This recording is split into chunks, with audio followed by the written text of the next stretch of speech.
mais bu naree ndaxee safaan ba ngeen gis beneen visage c'est important. moom lu mel noonu ñu am mel noonu ci dëkk bi. comprendre nga quoi que ça en coûte. léegi nag li graaw mooy que comme Y'en a marre musta défendre boppam. xam nga man aussi jamono ji ma fa nekkee. faiblesse la parce que dama doon wax ne. buy taw doo fa beere benn. ñaareel bi. boo bëggee yéeg ci kaw garab te ku la sànni xeer nga wàcc fayu. oui. institut mi yàgg na ma topp on vous a dit ça kay tontu ma ñu leen tontu yàgg bawul dara. dëgg la. musuma nangoo kii léegi beneen point bi nga xam ne da nga ko soulever Abou ak Aïssatou yëpp. pourquoi j'ai quitté. oui pourquoi tu as quitté. jotoon na bo. du woon kese pour. appliquer démocratie. loolu benn la. beneen point bi mooy dañoo nekk ci Y'en a marre 2016 déjà 2016.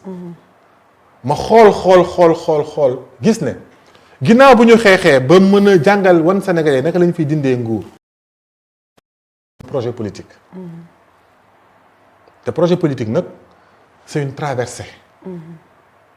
solitaire voilà. solitaire d'abord avant que d'être collectif. décision individuelle la décision benn nit la. avant muy nekk décision groupe. ma gis ne suñu espace politique bi gis nga remarque bi ma la defal ci journalisme bi remarque bi ma la defal ci société civile bi ba ne la moo créé Y'en a marre même remarque bi lañ defaat ci espace politique bi gis ne amut. un mouvement boo xam ne dafay ñëw nekk un vrai mouvement de rupture nekk changement dëgg. 2016 daa lay wax de. ñu ne ma ni waa Y'en a marre nañ ma libérer ma dem. non seulement dinañ tax ñu respecter démocratie bi. mais dinañ ma permettre man Fadel Barro ma dem xàll yoon ubbil ko xale yi ci espace politique bi pour que benn ñu renouveler personnel politique bi. parce que problème yi Sénégal gën a am mooy personnel politique. c'est vrai classique bi fi ne. gis nga li fi nekk ci personnel politique. depuis indépendance ci jikko benn la changé wul. dëgg la c'est vrai. non seulement nit ñi ñooy jug. PDS ginnaaw suba ñu nekk APR ginnaaw suba ñu nekk Rewmi ginnaaw suba ñu nekk ci Gakou ginnaaw suba ñu dem ci Pastef ñuy dem loolu benn la mais aussi ci jikko changé wul depuis Senghor ak Abdou Diouf les pratiques politiques doxalin bi ci politique soppeeku trop. amul jikko yu ñu indi bees comme Y'en a marre ni mu ñëwee indi ay jikko ci citoyenneté noonu laa ne ci politique bi dañuy indi ay jikko depuis 2016 lañ commencé projet jàmmis bi. waaye Y'en a marre ne ma teel na bul dem. toogal nga xaar ni ma toog xaar la. ma ne man du ma xëccoo ak Y'en a marre. donc ma xaar leen ba 2019 bu ñu defee élection ci lañ ma nangoo bàyyi ma demal sama bopp uti. yaa ngi dégg dem boobu lu ma si jublu woon mooy lan mooy que dinaa wan politiciens yi dinaa wan waa Sénégal ne leen mun nañ defee politique neneen. lu dul toppaate bi ku bëgg a falu nga ànd ak moom pour falu jiite. est-ce que yaa ngi dégg. parce que bu fekkoon ne dama dem ci politique pour falu kese damay dem dugg ànd ak Yewwi. barki démb dafa ma ko mën a discuter ku nekk. waaw Fadel yaa ngi nii bi ñuy dem ci Yewwi boo ñëwoon ni woon gañ nga mairie Kaolack dem nga jëfandikoo ma ne ko non mais da nga fàtte ne du ma politicien. su fekkoon ne ci beneen militant wu changement la. bu fekkoon ne dañ nekk ci année 60 yi dañ naan révolutionnaire la. gëw ma ne da ngay naxante ba jot nguur pour soppeeku déedéet da ngay indi ay jikko. ay doxalin nit ñi gis la ko ci sa biir mouvement politique bu yegsee au pouvoir entité bi porter les valeurs du changement moom mooy indi changement bi. donc il faut que nu ñu renouveler woon la citoyenneté. il faut que ñu renouveler l'espace politique benn pour que ñu réenchanter ko. boo demee si jàmmi si bu fi xale yi toogante ñoom ami ko la. dañ la wax lan mooy naka la ñuy réenchanter l'espace politique. benn naka la ñuy liggéeyee ci imaginaire yi. ñaareel bi naka la ñuy delloo ci suñ gox-goxaat yi. parce que le vrai problème du Sénégal aussi. il faut le dédacariser. te gisuma parti politique bu ko fi def. li ngay wax nga nekk ci bu ko defee. ci lañ jël nag ndànk-ndànk depuis IFANA. ñuy def jàmmi gox yi et cetera ba tey ji yàlla dimbale. boo xam ne xale yi ñu ngi koy comprendre di ci dox. li ci des ni ñuy fonctionner c'est très simple comme ay citoyens simple lañ. ba élection jot ñu dem élection ba élection yi jeexee ñu nekkat ci li ñu nekkoon. mais Fadel ba la ñëw ci jàmmis bu ñu paree ci la ñëw ci actualité bi mooy je reste sur Y'en a marre. xam nga Abou wax na la sànq lu am solo loo xam ne ça reste une réalité mooy tey Y'en a marre ba ngeen di ñëw man damay wax tout le temps ne j'aurais pu être la fille du groupe parce que à l'époque c'était nouveau c'était vraiment de l'oxygène ci situation voilà espace public bi sax bu tendu et ça n'a pas été une surprise que Y'en a marre ait eu un effet boule de neige ci sous-région bi. Et que ñi nga wax sànq sommité yooyu yëpp dinañ bëgg ci en exemple parce que particularité Y'en a marre à l'époque mooy d'abord yéen a ñu jaay esprit on n'a jamais entendu ça. Que c'est un esprit. nga ñëw ci typologie wala la ñu ngi leen dégg de typologie wala profilage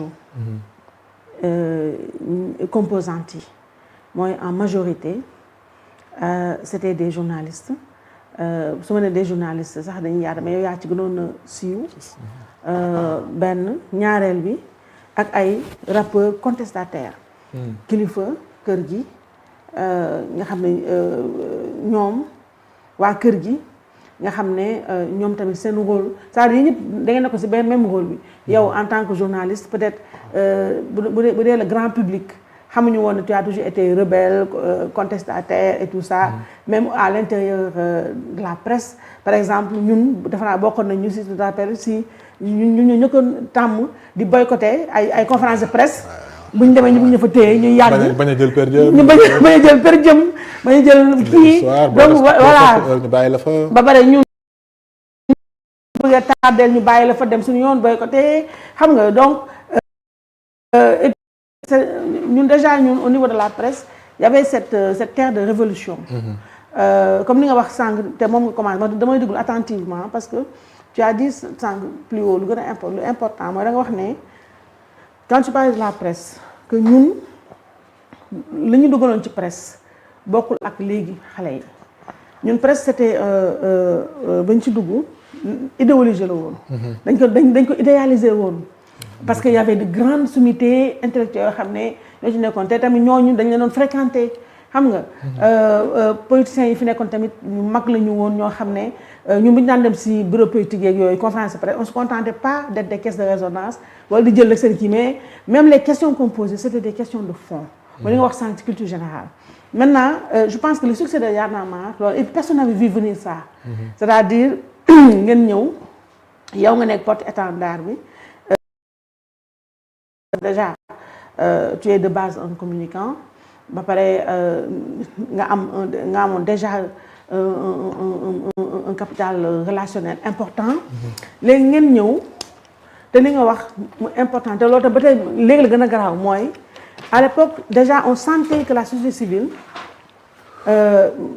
c'est pas quelque chose c'était essoufflé mais dafa perdre en crédibilité jamono yooyu lañ commencé Abdoulaye Wade naan société civile ñii ñoo ay politiciens lañu c'est des rentiers de la tension donc yéen ngeen ñoo nekk ay jeunes ngeen ñëw et puis am benn engouement populaire boo xam ne bu incroyable c'est-à-dire vous faisiez peur à tout le monde ngeen nekk benn genre sans le dire benn genre justicier yoo xam ne politiciens yi moo tax ñoo ñëpp ils couraient vers vous c'est-à-dire fatawoo ak yéen rek c'était presque benn visa de légitimité maintenant loolu yëpp am ngeen ñu 23 juin bi c'était principal après Macky Sall ñëw Macky Sall ba mu ñëwee en 2012 d'aucuns comme moi avait théorisé ne yéen est-ce que da ngeen mën a enjamber l'autre étape mooy Wade était parti Macky Sall ñëw Macky Sall était venu vous voir avec presque adhéré seen pacte yooyu ak yu mel noonu donc ngeen ñëw après on a senti un certain essoufflement ngeen dem ñëw ba ci biir après toi Fadel nga génn c'est-à-dire sa démission boobu je sais que doo wax jamais comme ni nga wax yenn yi mais comme ni nga wax ni kon nga bëgg a génn ñu téye la ne la bul dem après finalement ñu libéré nga dem mais ba nga demee et c'est ça qui est important c'est-à-dire yow ba nga demee tu as su te réinventer. aka jafe. voilà moo tax moom bu ñu taxaw parce que c'est ça qui est important c'est-à-dire ab wax na manière c'est-à-dire c'était toi l'âme de c'est pas prétentieux c'est pas te jeter la faute mais c'est la réalité c'était toi l'âme de Y'en a marre parce que c'était toi qui avait fédéré toute cette force-là et puis on sent aussi le journaliste l'universitaire derrière parce que bind yeeg yooyu xam nga les correspondances les courriers et puis comme ñun ñu wax benn fil conducteur bi ngeen amoon nga xam c'était cohérent c'était cartésien c'était complètement mécanique c'est-à-dire c'était une mécanique extrêmement huilée boo xam ne on sentait que derrière esprit boobu il y avait un esprit derrière qui fédérait tout ça surtout yow sax c'est vrai pourquoi tu es avec des artistes parce que toi-même tu es quelque part artiste xam nga donc c'était ngeen bañ ci même univers maintenant quand toi tu es parti et puis tu es parti à un moment charnière da nga dem fekk déjà sénégalais yi ñu ngi doon commencé di am déception ci Macky Sall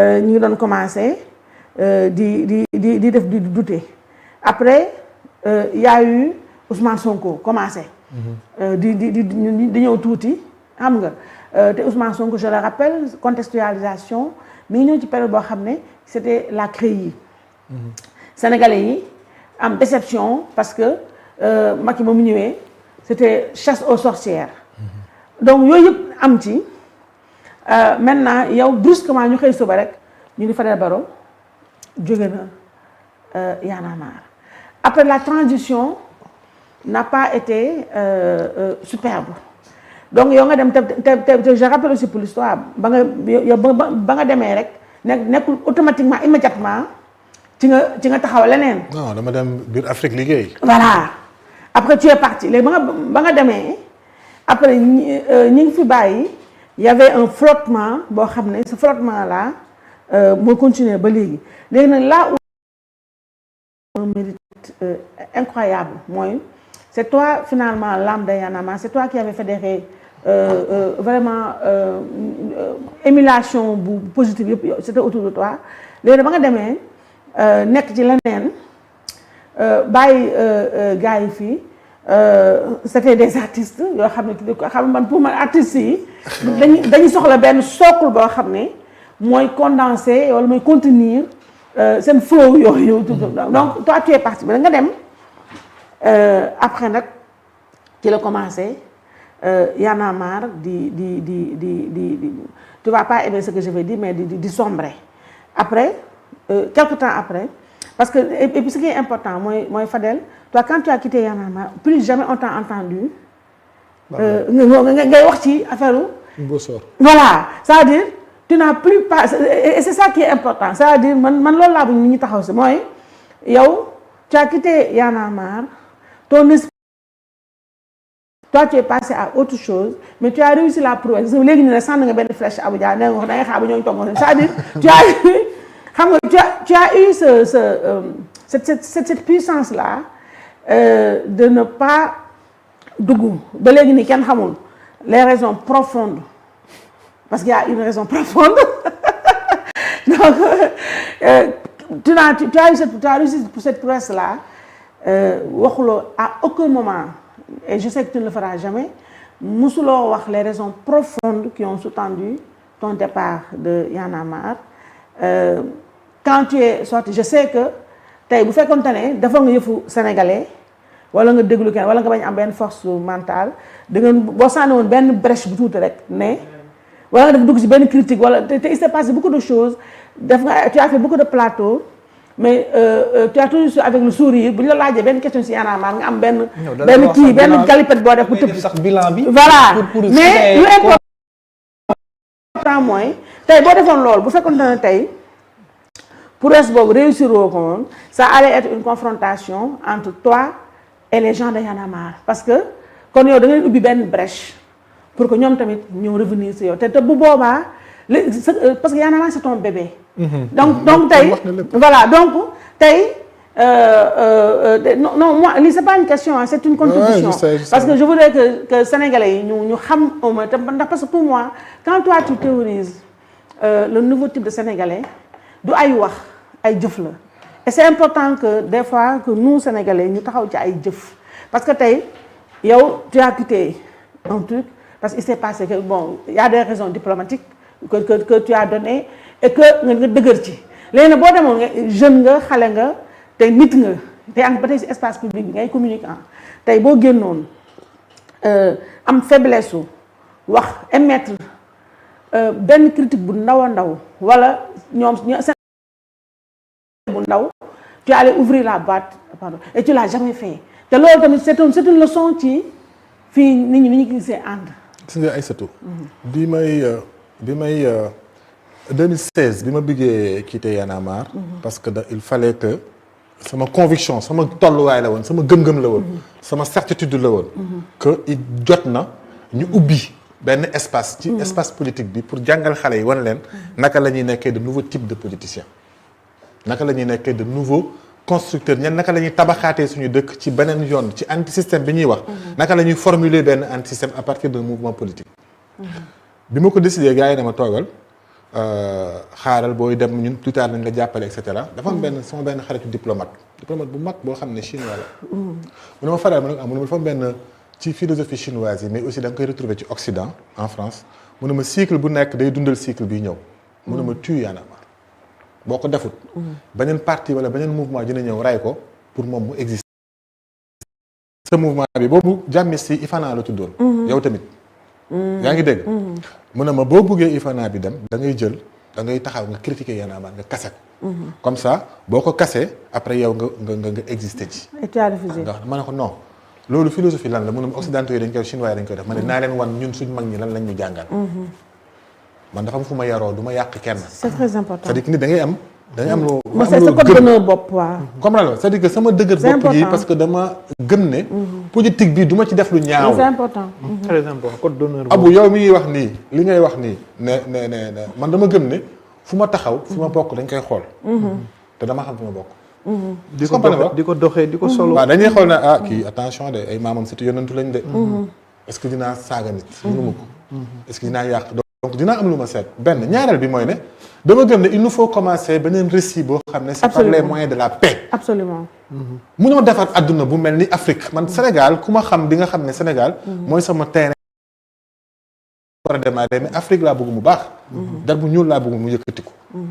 donc mënuma fi nekk mënuma jàppee Y'en a marre si adversaire mënuma jàppee xam nga social à chaque fois même politique bi suñu ma bëggee dugal ci ay coow Macky Sall Ousmane Sonko Abdoulaye Wade du ma ak ñoom. du ma ak ñoom parce que gisuma fi adversaire ay partenaires ay collaborateurs yaa gis na yoo xam ne bu ñu accordé woo dañu war a ànd defar. tu vois je donne toujours benn marge nit ki mu rectifié wu. ouais comprendre li ma la. moo tax koo wan mu wuy si. beneen bi. li nga wax ne Y'en a marre c'est une rencontre heureuse. dama ko yàgg a wax entre l'homme de lettres et l'artiste.